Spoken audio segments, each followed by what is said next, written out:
ঈদের তৃতীয় দিন স্পেশাল এবং সুন্দর সময় কাটানোর জন্য আমরা চেয়েছি যে ঢাকার মধ্যে কোথাও যে এই দিনটা আমরা সুন্দরভাবে উপভোগ করব। তাই এমন একটা রিসোর্টে যাব যেখানে থাকবে প্রকৃতি এবং থাকবে অনেক সুন্দর সুন্দর জায়গা।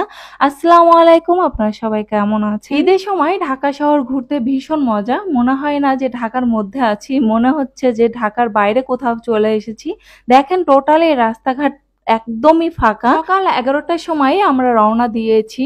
আর আমরা যে রিসোর্টটায় যাচ্ছি এটার নাম হচ্ছে ফর্টিস ডাউনটাউন রিসোর্ট।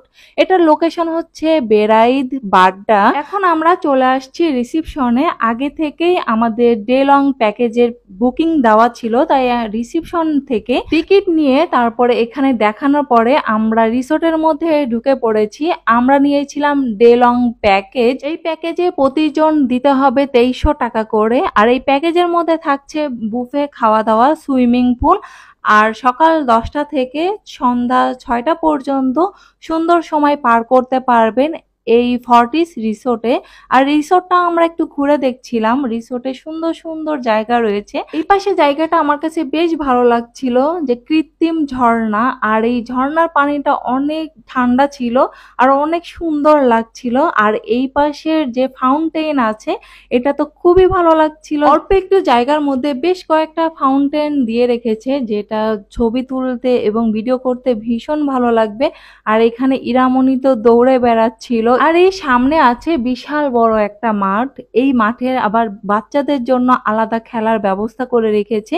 এই যে সাইডটা, এটা হচ্ছে কিড জোন। এই কিড জোনে বিভিন্ন ধরনের অ্যাক্টিভিটিস আছে বাচ্চাদের জন্য। রিসোর্টের মাঝখানে আছে বিশাল বড় মাঠ, আর চারিপাশে গাছপালা, আর বসার জন্য সুন্দর ব্যবস্থা করেছে। এখানে ফুটবল খেলা, ক্রিকেট খেলার সুব্যবস্থাও রয়েছে। আমরা চলে এসেছি ফর্টিজে। এখন আমরা এক্সপ্লোর করতেছি পুরো রিসোর্টটা। খুবই ছিমছাম এবং সুন্দর গোছালো। ডাইনে দেখা যাচ্ছে সুন্দর সবুজ একটা মাঠ এবং সুন্দর করে মেনটেন করা। দেখেন লোকে লোকারণ্য বলতে হবে। ঈদের তৃতীয় দিন হিসাবে প্রচুর মানুষ এখানে আসছে। ঢাকার কাছে এত সুন্দর একটা গ্রামীণ, ঠিক গ্রামীণ বলা যায় না, বাট অনেক সুন্দর একটা ছিমছাম পরিবেশ। গাছপালা প্রচুর, চারিদিকে নারকেল গাছ ঘেরা। ঢাকার মধ্যে আসলে মনে হবে যেন ঢাকার বাইরে আছি। এত সুন্দর পরিবেশ, এত সুন্দর একটা গ্রামীণ পরিবেশ, সুন্দর সময়টা পার করার জন্য। আজকে যেহেতু ঈদের তৃতীয় দিন, আমাদের তো কোথাও যেতেই হবে ঘুরতে, তাই আমরা এই এত সুন্দর রিসোর্টটা বেছে নিয়েছি ঘুরতে যাওয়ার জন্য।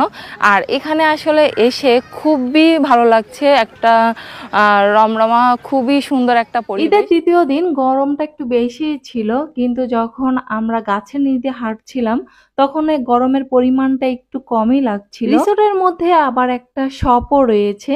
শপের নাম হচ্ছে টোর। এই টোরে বিভিন্ন ধরনের গিফট আপনি পাবেন, কাউকে যদি গিফট করতে চান। এখানে কুর্তি, 3 পিস, ছেলেদের জন্য অনেক আইটেম আছে বাচ্চাদের জন্য সুন্দর সুন্দর ডল। আমরা সবাইকে জানাই ঈদ মোবারক। আজকে তৃতীয়তম দিন ঈদের। আর আমরা সুন্দর একটা সময় পার করতে এসেছি ফর্টিসে। মানে অসাধারণ, খুবই চমৎকার একটা ভিউ পাবেন এখানে আসলে। মন অবভিয়াসলি ভালো হয়ে যাবে। যারা দেশের বাড়ি যেতে পারবেন না তারা এই জায়গাটায় আসলে মানে সুন্দর একটা সময় পার করতে পারবেন। কি বলেন নরেন? অনেক অবশ্যই অনেক সুন্দর একটা জায়গা। ঢাকার কাছে এত সুন্দর একটা জায়গা, মানে সত্যি অনেক সুন্দর। না আসলে আসলে বুঝতেই পারবেন না যে এখানে কতটা সুন্দর। আরো জায়গা ঘুরে দেখাবো, চলেন। আর একটু পরে আমি সাইকেলিং করব। আমি এখন একটু ঘুরি, 4-5টা ঘুরে দেখি, তারপরে চারিপাশে ঘুরে ঘুরে সাইকেলিং করব আর দেখবো। এখানে বসার আবার সুন্দর সিস্টেম আছে, এই যে পাশে বেঞ্চ আছে। এই রাস্তা দিয়ে হাঁটতে ভীষণ ভালো লাগছিল। দুই পাশে নারকেল গাছ আর মাঝখান দিয়ে রাস্তা। এত ভালো লাগছিল, মানে মনটাই জুড়িয়ে যাচ্ছিল। এত রোদ, তারপরও যেন এই রাস্তা দিয়ে হাঁটতে ভালোই লাগছিল। আমরা এই পাশ থেকে আসতেছি আর নরিনাপুর তার পরিবার নিয়ে অন্য পাশ থেকে আসছে। মুখোমুখি আমাদের সংঘর্ষ হলো। হ্যাঁ, এই যে নাবা, হ্যাঁ বলো ঈদ মোবারক দাও, ঈদ মোবারক। আমরা দুইটা পরিবারই এসেছি এই রিসোর্টে সুন্দর সময় পার করার জন্য, আমাদের দিনটা আরো স্পেশাল করার জন্য। আমাদের বাচ্চা কাচ্চা নিয়ে আমরা চলে এসেছি এই রিসোর্টে। এই পাশে বসার জায়গাটা যে এত সুন্দর করেছে, দেখতে এত ভালো লাগছে কি বলবো, ভীষণ ভালো লাগছিল এই জায়গাটা। এখানে বেশ কিছুক্ষণ বসেছিলাম। এই রিসোর্টের মধ্যে এত সুন্দর একটা ঝুলন্ত ব্রিজ দেখতে পারবো, যেটা আমি কখনোই ভাবতে পারিনি। আমার মনেই হচ্ছিল না যে আমি আমি ঢাকার মধ্যে রয়েছি, মনে হচ্ছিল আমি রাঙামাটিতে চলে গিয়েছি। এত সুন্দর ঝুলন্ত ব্রিজ দেখে তো ভীষণ ভালো লাগছিল। মাঝখান থেকে একটা খাল গিয়েছে, যারা জিপ লাইনিং করে তাদের এই খালের ওপার থেকে এপারে হেঁটে হেঁটে এই ব্রিজ দিয়ে আসতে হয়, এই জন্য সুন্দর একটা ব্রিজ করেছে তাদের জন্য। এখন আমরা সুইমিং পুলের দিকে যাচ্ছি, আর যাওয়ার সময় এই কর্নারটা বেশ ভালোই লাগছিল। এই কর্নারটা হচ্ছে স্মোকিং জোন, যারা স্মোক করে তারা এই জায়গাটায় এসে স্মোক করবে। পাশে আছে সুন্দর একটা ঘোড়া, ঘোড়াটাকে দেখে ভালোই লাগছিল। আর এদিকে তো আমার ইরা বাচ্চা চলে এসেছে, ওকে নিয়েই তারপরে যাচ্ছি আমরা সুইমিং পুলের দিকে। অনেক গরম পড়েছে, তাই আমরা ভেবেছি সুইমিং পুলে বেশ কিছুক্ষণ আমরা গোসল করব। আর সুইমিং পুলটা দেখলাম ভীষণ বড়, অনেক মানুষ একসঙ্গে গোসল করছিল। পুরো সুইমিং পুলটাই যেন লোকে লোকারণ্য হয়ে রয়েছে, এত পরিমাণ মানুষের ভিড় ছিল যে কোথা থেকে কোথায় যে গোসল করব এটাই যেন চান্স পাওয়া যাচ্ছিল না। আর সুইমিং পুলটা ভীষণ বড় ছিল, ছোটদের জন্য আলাদা স্পেস করে দিয়েছে এবং বড়দের জন্য আলাদা স্পেস আছে। আর আমি পুরো সুইমিং পুলটা একটু ঘুরে দেখছিলাম বাচ্চাকে সঙ্গে নিয়ে। আর সুইমিং পুলের এই সামনের জায়গাটা তো ভীষণ ভালো লাগছে, এখানে বিভিন্ন ধরনের প্রোগ্রাম হয়ে থাকে। এখান থেকে সুইমিং পুলের ভিউটা অসাধারণ, খুবই ভালো লাগছিল। এই পাশে সুন্দর ব্যবস্থা করা রয়েছে চেঞ্জ করার জন্য, জেন্টসদের জন্য আলাদা স্পেস রয়েছে এবং লেডিসদের জন্য আলাদা স্পেস করে দিয়েছে চেঞ্জ করার জন্য।